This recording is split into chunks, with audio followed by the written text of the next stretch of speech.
In the previous tutorial video, we learned about a very important programming pattern for manipulating array reference attributes. Let me show you very quickly how it looks like, and then we're going to go and develop a little bit further for you, to illustrate something even more complicated for you. So now this is student class we developed from the previous tutorial video, and you basically assume some maximum size of the array, which can be various. It can be 5, can be 10, can be 1000, can be whatever. And then you're going to declare a attributes, in this case called courses, of type an array of course records. And you can see the type over here is referring to some existing class name. So that means every element in this particular array is going to store the address of some course record objects. And then we also use this in particular integer counter over here called NOC, standing for number of courses, with two purposes, and that's something we covered in the previous tutorial video. Make sure you're comfortable with those before you go on. What I would like to do, I want to start with a new tester. And basically what we have done so far, we have done 3 levels of classes. We have got faculty, we have got, let me show you very quickly the diagram that we did previously when we first started this series. Okay, if you look at this diagram over here, basically we got, at the bottom level, we got faculty, and then we develop course record, which we refer to, and the course record has a reference attributes called instructor of type faculty, right? And also we develop students. And in the student class, we also got an array attributes called courses, and which has an array of course record. So that's what we have got so far, the 3 classes, okay?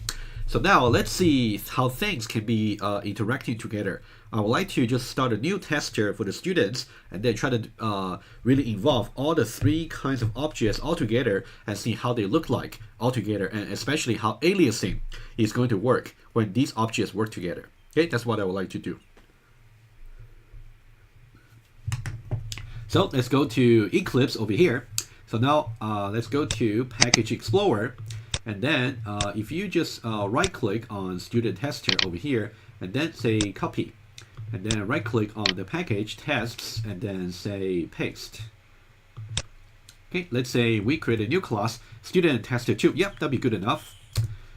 Okay, so now if you go to student tester 2, let me just develop from scratch. Okay, over here I'm just going to delete everything except for the courses. Okay, let's say we got these 3 courses objects over here, course record objects, and we simply got CR1, CR2, and CR3. Okay, so 2030, 1021, and also 3311. And then let's say we don't initialize their marks and also instructor. Initially, all their marks will be 0, and also all their instructor will be null, the default values. Okay, so that'll be the first level. Oh, actually, the first level should be faculty. Let me do the faculty now. Okay, first level should be faculty. So I would say faculty over here. Okay, go to move your mouse over the end and control space. And then you want to choose faculty from the model package. Okay, faculty here. Okay, now you can see we're using faculty, students, and course record, all the objects. Okay, all the classes. So faculty, let's say F1 is new. Faculty over here, let's say F1 is simply give a name, let's say Jonathan. Also, the campus address, the office, let's say Lausanne 2045. Also, the extension, let's say 70139. Okay, that's faculty 1. Let's say we create another faculty F2 up from the same class, new faculty, and let's give another name, let's say Jackie here. And also, let's give a campus address, Lausanne 2043, and also the extension 70130. Okay, so these are, okay, you can see these 2 objects are the first level. And these objects will be the second level in the sense that some courses might have an instructor. In this case, we can choose either F1 or F2. We'll do that in just a moment.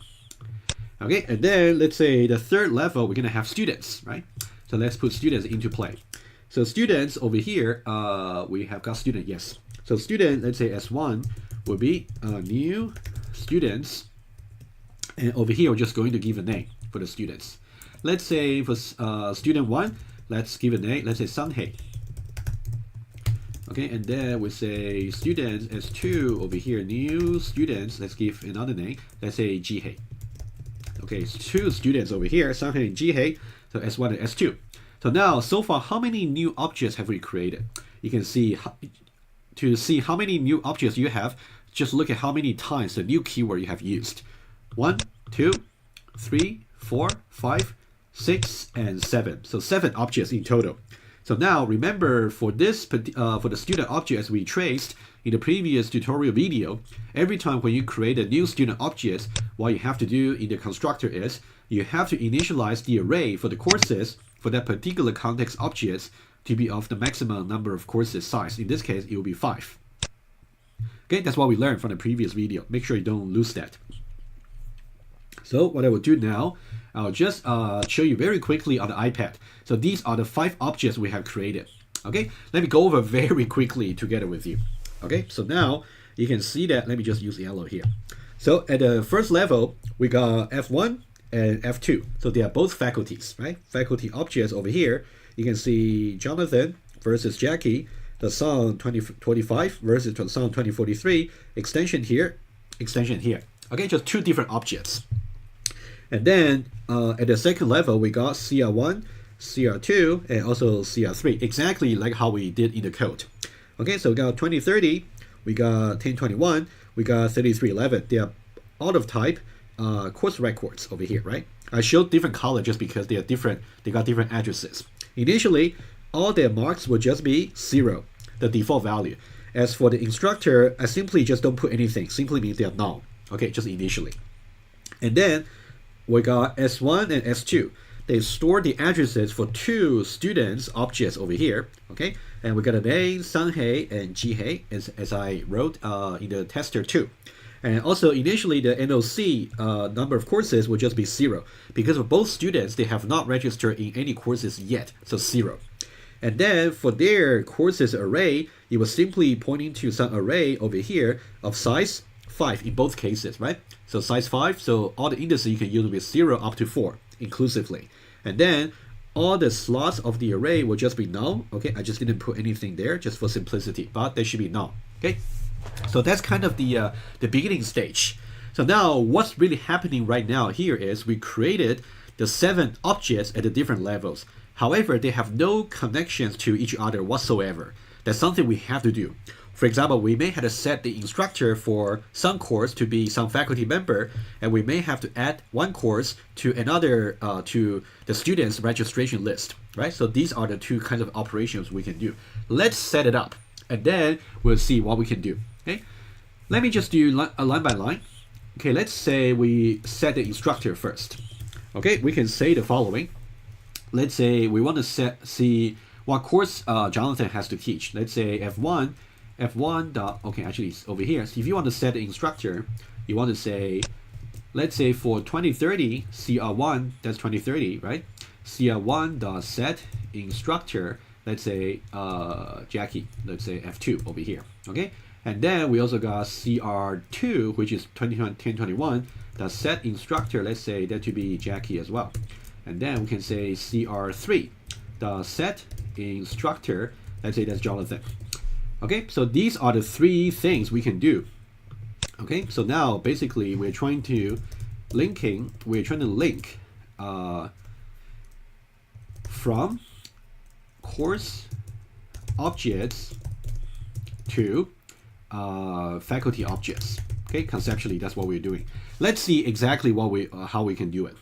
When I say CR1, the set instructor F2. Okay, we already traced this kind of code previously in the tutorial video. So now I'm just going to do it very quickly conceptually with you. If you want to see exactly how the fragment of code is executed, you can refer to the previous video. Okay, I'm going to save you time right now. So if I say CR1, the set instructor F2. So now I can see that CR1 over here, the set instructor F2. Sorry. There was one thing I didn't label correctly. So this one should be F2. Okay, let me do it quickly to fix it. So now this will be F2. Okay, this will be F2 over here. Okay, let me remind you again. So we want to do CR1, the set instructor F2. So CR1 over here, the set instructor F2. So that means we're going to let this field over here to store the same address of F2. So that means we're going to draw it this way. we're going to say this is going to point to wherever f2 is pointing to. Okay, so after this, we can see that over here, we do have some aliasing over here. So what aliasing we have, let me put it down. If you have CR1, if you have CR1 dot instructor or get instructor, doesn't matter. Say the instructor over here equals, if I say f2, okay, it is going to be true. Okay, that should be quite obvious to you because they refer to the same objects. Okay, CR1, I'm gonna see more. We're gonna see more complicated dot notation in just a moment. Okay, and then the second one I want to do is to set the instructor for 1021. So I can do CR2 that set instructor f2. So now let's try that. So we got CR2 dot set instructor and also f2. That means the instructor field is going to store the same address as f2. Conceptually, you can draw like this. So this is CR2, the instructor is going to point to the same objects as here. Okay, so after this, we're also going to get CR2 dot instructor over here equals f2. That is also going to be true. And from now, you can know that if I say CR1, okay, let me use a different color. So now if I ask you the following, if I say CR1 dot instructor over here equals, okay, I'm running out of space, but I can put it here. CR2 dot instructor over here, should it be true or false? Okay, if you think about it, what we're doing over here is like this. Okay, let me just do that. If I say CR1 dot instructor, I'm really saying CR1 dot, okay, remember dot simply means you want to look up the memory objects. CR1 dot, and then instructor is really referring to this particular objects over here, the faculty, right? That's CR1 dot instructor. And what about CR2 dot instructor over here? Okay, follow the same link. CR2 dot is going to follow this particular object over here, and then dot instructor, and then it's going to follow this link. It's really referring to the same objects. Okay, so now CR1 the instructor equals CR2 the instructor should also be true. Okay, so now we got these three expressions being true. Okay, that's basically a very quick aliasing to show you. That's something we also covered in the previous video. It's a very quick review. Okay, the third line we'd like to execute is this. We're going to say CR3 dot set instructor to be f1. Okay, so what I will do is I'm going to do over here. Over here, I say, what I can do is I can maybe move let's move CR3 over here. Do what? Okay, that's not about it. I'm just going to cross the line. Okay, unavoidably. So now what I will do is I will say CR3 dot set instructor to be f1. So that means now this field over here is going to store the same address as f1.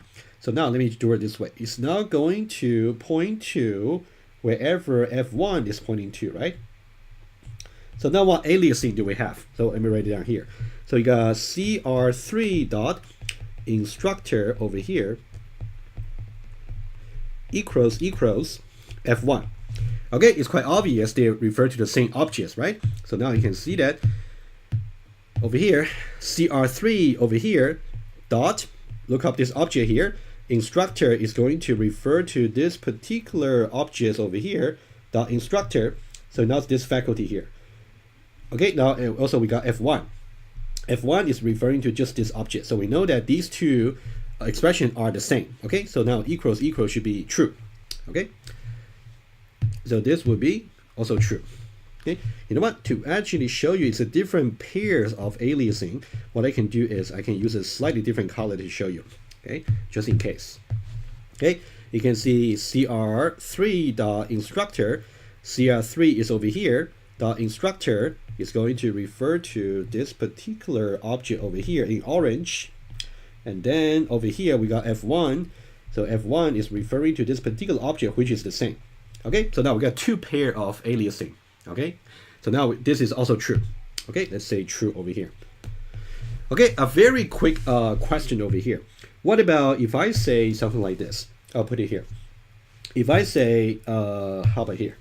if I say CR1 dot instructor over here equals, let's say CR3 dot instructor. Okay, let's have a look to see whether that should be true or false, right? If you try that, let's try this over here. CR1 dot instructor over here, we know that CR1 dot instructor is referring to this particular object over here, right? This one here. And now, if we try to see CR3 dot instructor over here, is going to be CR3 dot instructor is going to refer to this particular object over here. Are they referring to the same objects? The answer is no. Okay, it's quite obvious, right? They simply refer to different objects. So that should be false. Okay, so that's quite a bit of aliasing discussion already. Okay, so now what I would like to do, let's add in, let's try to connect. So what we just connected was between this level here and this level over here, right? So now let's try to connect this level here and this level here. Then everything will be interconnected. That's where the fun comes in. So now I would like to register courses. Okay, let's say Sanhei and Jihei, they actually have two courses in common. Let's say, for example. So what I would like to do is, let's say, do the following. Okay, let's say link from students objects to course record objects. And how can we do that? Okay, let me move a little bit to the middle over here. So now let's do this. So we say S1, which is Sanhei dot add course over here. Let's say CR1. Okay, and then we also talk about how to trace this. So I'm not going to do in 100% detail. I'll trace it only at the conceptual level. Okay, let's say register CR1 and CR2. And then we're going to say for S2, okay, change the context object over here to CR2 and CR3. How about that? Oh, sorry. So that'll be S2 as well. So you're going to be, so they have two courses in, they have only one course in common. Actually, you know what? What I can do is 1, 2, and 2, 3. That's okay. So how about they just have one course in common? I think that'll be okay. I think that's good enough. So basically, Sanhei and Jihei, they are actually classmates for CR2, which is 1021. How about that? Let's try to draw the diagram quickly. Okay, so now we got, let me write it down very quickly for you. So now let me just write it on the iPad very quickly. So S1 dot add course, and then we have CR1, and S1 dot add course, and then we have CR2. Okay, I'm just writing down on the iPad, just give me 1 moment. Okay, and then I got S1 dot add course, oh sorry, S2. We got S2 dot add course, and then we got CR2, and finally we got S2 dot add course, and then we got CR3. Okay, so now let's switch to iPad. So these are the 4 lines you're gonna get. Let's see exactly how we can trace these very quickly. But we already talked about in details in the previous tutorial video how you can trace these 2 lines in total, right? In the 4 details. Let's do it very quickly here. So now if I try to do that, I'm going to add it. The current value for NOC is 0 for S1. The context objects, I'm going to store something in S1. What do I store? I will store the address that is stored in CR1. Okay, so the 2 lines that's involved in the assignments in the block of code for add course, you can refer to the previous video for detail. Okay, so now that means at position 0 is now going to point to the same over here. It's going to point to the same objects as CR1. Okay, so after this, if I simply say S1 dot courses at position 0 over here, and then I can say at position 0 equals CR1. You know what? Let me write it on top. Okay, how about here? If I say S1 dot courses at position 0 equals CR1. Okay, after this should be true, right? Let's have a quick look. Because over here you can see, let me use blue. S1 dot courses at position 0, S1 is over here, dot is going to refer to this object over here, dot courses is referring to this array, and you want to go to position 0, and now it's really referring to this particular object in blue. And now we're asking whether that's the same object as what CR1 is referring to. Yes, they're referring to the same objects. Okay, so now this should be true. Okay, not a question, not a problem. So now let's say we do the second line over here. The second line, we're going to say S1 dot add course CR2. In that case, we're going to say, oh, of course, after the previous addition, we're going to increment NOC from 0 to 1. Okay, and then now for this particular second addition for the course, we're going to say the current position, the current value for NOC is 1. So we're going to add to position 1.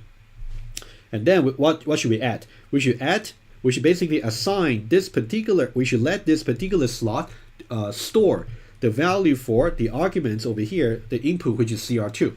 In this case, CR2 is going to be stored for its address. So now to draw this is as if we try to say this is now going to point to this particular object over here. Okay, so what aliasing do we have? I'll just write it down for you. The same idea. If I say S1 dot courses at position 1. Okay, so now we talk about position 1 equals CR2. Okay, in a similar way, it's also going to be true. Okay, I'll leave it to you. You're really encouraged or advised to actually redraw this diagram by yourself to see how you can trace it, right? If you're given a tester like what I just typing now, you're supposed to know how to trace it. Okay, so now we actually got true for here as well. Okay, let's do these two lines over here on the right hand side for student number 2, for Jihei.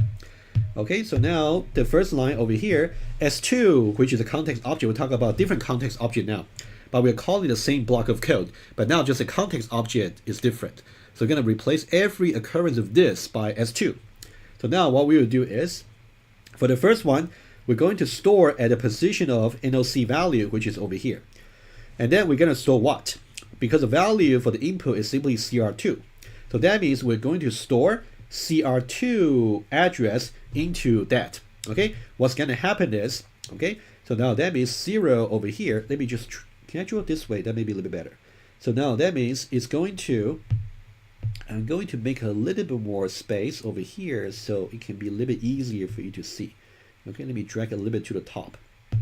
Okay, so now what it will do is it's going to now point to wherever CR2 is pointing to, right? Okay, that's exactly what is going to happen after this particular line over here. Okay, what about the next, after this, what aliasing do we have? So if you try this, you will see that S2 dot courses at position 0, okay, equals CR2. Okay, let's see that. Let's see why. Okay, you can see over here, S2 dot courses at position 0. S2 over here is referring to this object here. Courses is referring to this array. At position 0 is referring to this particular object over here. Okay, and then we are saying that it is the same as CR2. Of course, it is pointing to that. Okay, this will be true. Okay, I'm gonna say something a little bit more sophisticated in just one moment. Okay, let me finish this picture here. And then what about over here? When we say S2 the add course, and then we want to say CR3. How do we trace that? Okay, in a similar way. So now, okay, from the previous one, I forgot. Of course, the value for NOC should be incremented from 0 to 1. So now, when we execute this particular line, that means we're going to store at position 1. What should we store over there? It should be the value for CR3. Okay, CR3 is exactly over here. So that means position 1 is now going to point to wherever CR3 is pointing to.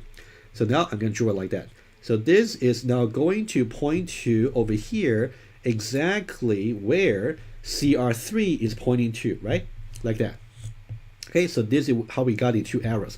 You can see things actually still keep organized even though it's complicated. It's not messy, okay? You really want to get used to this kind of complication. That's exactly what OOP is about. I try to be as organized as I can because I really want you to learn how to draw diagrams. Okay, over here, you can see that over here we have, it's pointing to that. So what aliasing do we have after this? So now if you try S2 dot courses at position 1 equals CR3. Okay, let's do that very quickly. Let's say we got the orange, the green. Let's say S2.courses at position 1. S2 again is over here, the context objects over here, talking about here, courses. So now it's referring to this array. At position 1 is referring to this particular course record objects over here, the green. Okay, and what about CR3? CR3 is referring to over here, so they are really referring to the same object. So that part, no problem. It's really the same. That's also true. Okay, so now we complete the diagram over here. That's exactly the links we have. Let me give you some example of how things can be, how we can query by using the dot notation.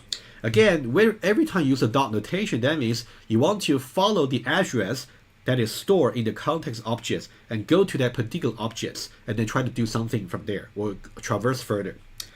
Let me just give you one example here. Oh, over here, if I ask you to follow, let's see this. Let me write it down in pink. If I have, let's say, S1 dot, let's say, courses at position 1, okay, dot instructor, okay, dot name. Okay, what do we have over here? Okay, let's start with this one here. So now you can see how many dots do we have.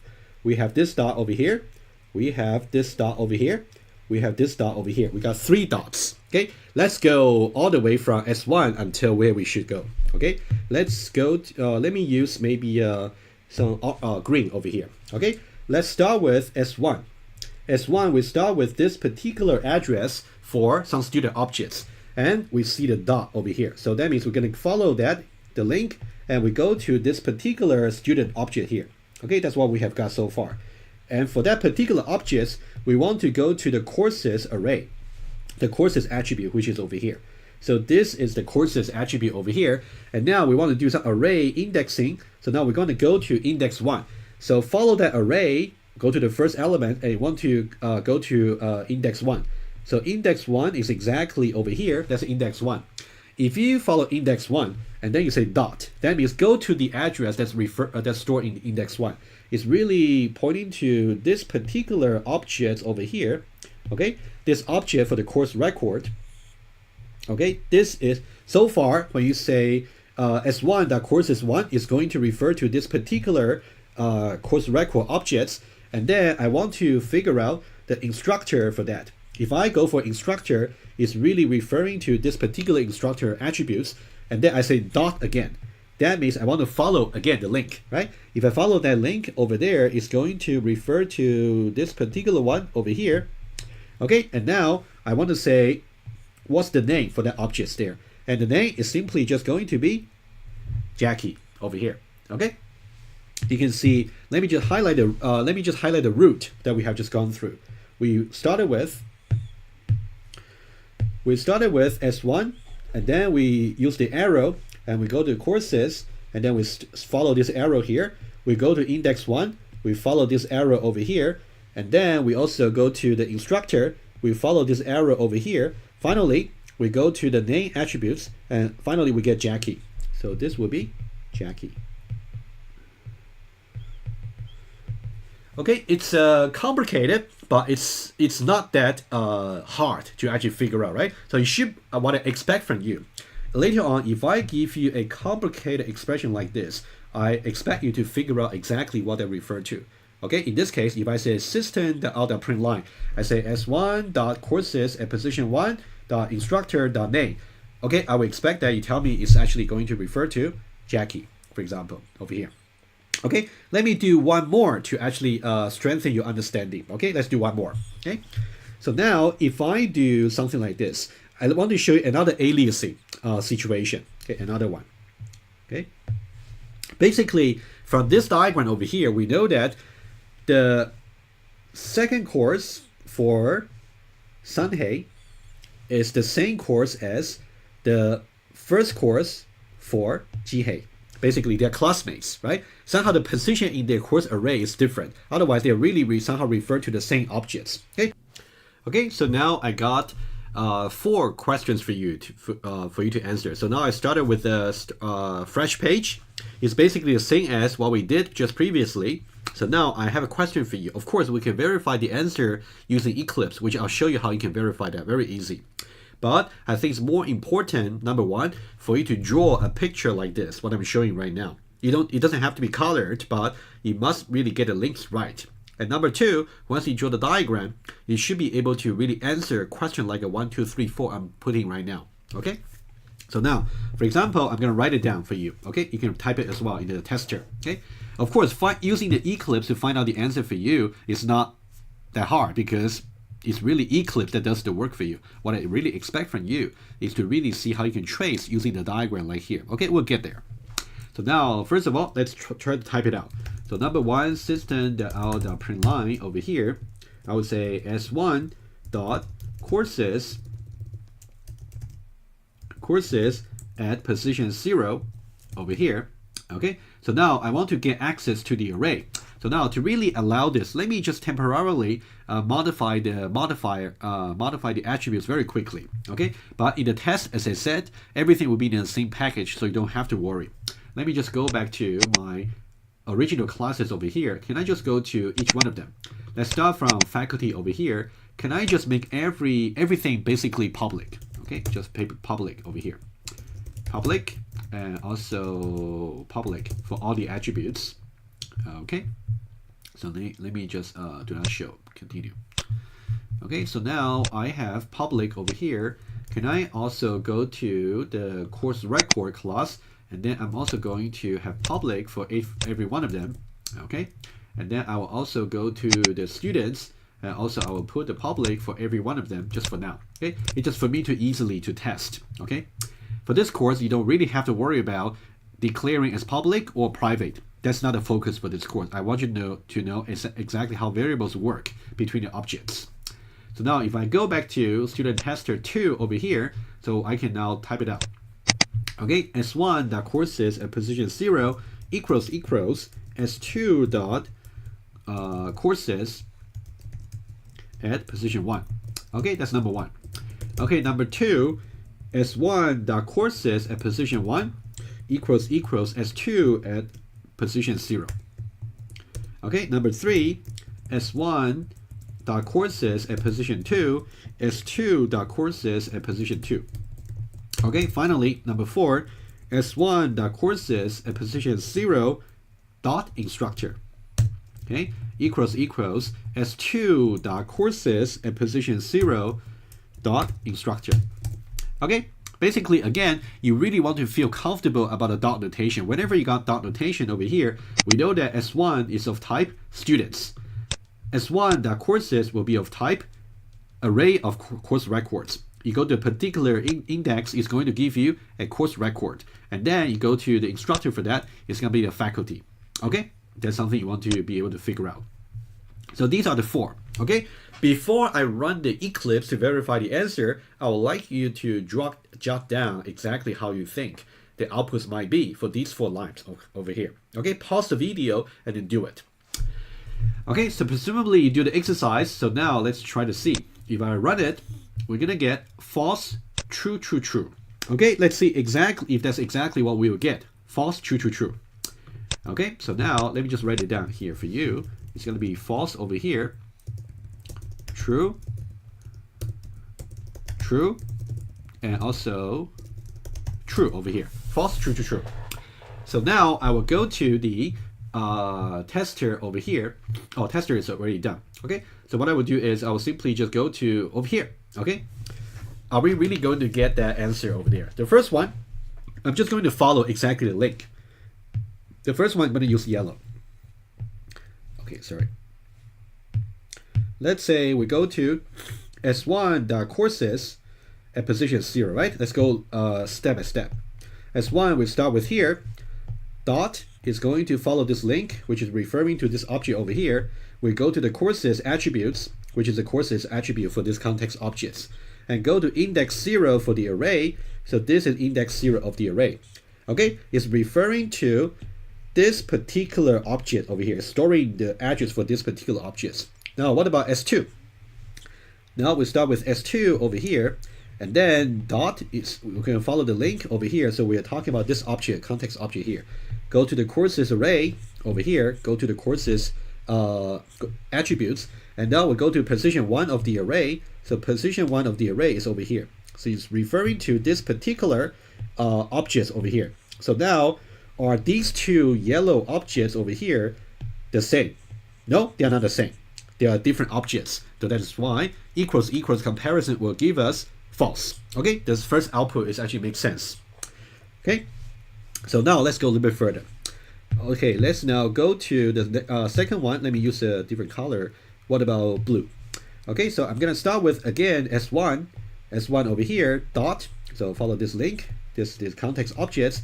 Go to courses. Okay, so now courses at position 1 is now going to refer to this particular one. So it's referring to this object over here of type course records. Okay, that's the left hand side. What do I start with S2? S2 is over here, courses. Okay, so that's this particular object's courses attributes. And then I'll go to position 0. Position 0 is over here. It's referring to this particular object over here. So that means these are the same objects, right? So far, the first one is false, and the second one is true. What about the third one? The third one, let's use maybe green over here. Let's say we use green. Let's say again, we got S1 over here. Okay, S1. Okay, actually, it appears to be the same. How about I use a different color? How about I use orange? Let's say S1 over here, S1, and then follow this link, and then courses over here, and now go to index 2. Index 2 is over here, which is null, right? Because so far we only got 2 courses stored in the array. According to the logic from the previous video, this would be just null. Okay, I write it down for you. So this particular expression over here would just be of value null. On the other hand, if I try to follow that one there, what I would get is, let's see, S2 starting from here is referring to this object here. Go to the courses array, okay, and then go to position 2. Okay, go to position 2. That's also referring to null. Okay, so null is equal to null. That's true. Okay, null is simply equal to null. Okay, that's just something to show you. Okay, this will just be true. Okay, what about the last one? The last one is really interesting. Before I answer that to you, I want to emphasize once more. I really want you to really get comfortable with the dot notation. Okay, this one is reasonably complicated. So when I get, let me write it down here. I say S1 dot courses at position 0, and then dot instructor. Okay, let me make it even more complicated. What about instructor dot name? Okay, how many dots do I have? You can see 1 dot over here, 2, and then 3. 3 dots over here. That means we got many traversal to do. For now, over here, let me talk about the type. What is the type for S1? S1 was declared to be a student, right? So we know that S1 of type students. Okay, S1 itself is going to give me a student. And then when I say S1.courses over here, what's the type for that? It is going to be of course records array. Simply because in the student class, if you go to, so now we can traverse to the student class. In the student class, you can see for the courses array is of type, for the courses attributes over here is of type course record array. Okay, that's what we get. And then course record, and now what happened to if I say course S1.courses and then at position 0? What would this give to me? In that case, since every element in this array is a course record, so for that particular one, it's going to give me a course record. Okay, I'm just trying to help you figure out exactly the type, so everything will make sense to you. So now finally, no, not finally yet. So now when I say dot and then instructor, so what's the instructor type in the course record? If you go back to the course record class, you can see that the instructor is of type faculty. Basically, every time if your attribute type is of some reference type or array type, that means you can always use some dot notation to go further. Okay. So now this time, when I say course record dot instructor, it is going to give me some basically some faculty over here. Okay, it's going to be faculty.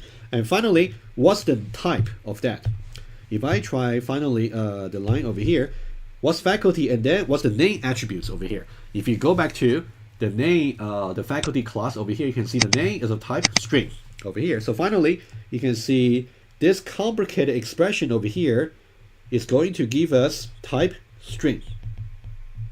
Okay, that's something I already talked about, but just from a different perspective over here. Okay, you can see over here, once we got that, we are just going to have this expression here being of type string. Okay, so now finally, let's go back to this particular expression and then we are done. Okay, so now let's do the following. Let's try to trace it one more time. Let me use pink over here. What about S1 over here? S1 again is referring to this object over here and referring to that. And now we go to courses at position 0. Okay, it's really referring to this particular object over here. And now we say dot is now dot is going to refer to this particular faculty objects over here, right? Over here. And then we say instructor. So now we go to the instructor field. Okay, let me do let me undo this a little bit. Let me say that again. When you go to courses at position 0, let me undo this. Okay, sorry. Let me do it again for you. Okay, so now we start with S1 over here, and then S1 over here, and then we say dot. So we follow this link over here, and we go to courses attributes. So courses attribute over here. So far, so good. And then we go to position 0. Position 0 is exactly over here, which is referring to this particular course record objects over here. And then we say dot. So go there and go to the instructor attributes, which is here. And what's the instructor over there? The instructor over there is referring to this particular faculty objects, right? It's referring to that. So these are faculty objects. So that's the left-hand side. What about right-hand side? We start from S2 over here, S2, and then we say dot. So we go to the arrow, and then we have this particular students, and then go to the courses attributes. So courses over here. Let's go to course at position 0. Position 0 is referring to this particular course objects over here. Okay, and then we're going for instructor. Okay, if you go to the instructor field, it's going to refer to this particular faculty object, which happens to be just the same. That is why for this one here, you also get true. Okay, it might look easy to you when I try to demonstrate, but I think it's sophisticated enough that you really want to maybe redraw the diagram to really convince yourself you can really reproduce the same exercise. Okay, let me recap very quickly and then we are done for this video. So basically this video over here, what I really focus on is to say when you actually wrote tester like this, you basically create different objects at different levels. You got faculty, you got course records, you also got students, right? And you try to call the various mutated methods to set up the links between them. So we talked about in the previous videos how you can draw the links. And now what I try to do is to show you how the dot notation, how powerful it can be. Okay, basically every time you see a dot notation, that means you're going to look up the address in that particular variable over there in the context objects and go to that particular memory location and look up further for the objects. Okay, and every time you have some array indexing notation, you have to go to that particular position of the array and look up the object address if necessary. Okay, and then here we're just using equals to compare the addresses. So make sure you're comfortable with this kind of exercise. Okay, so now we have done with a reasonably complicated structure for this example over here. So now in the remaining, in the next videos, we'll try to show you more methods to implement.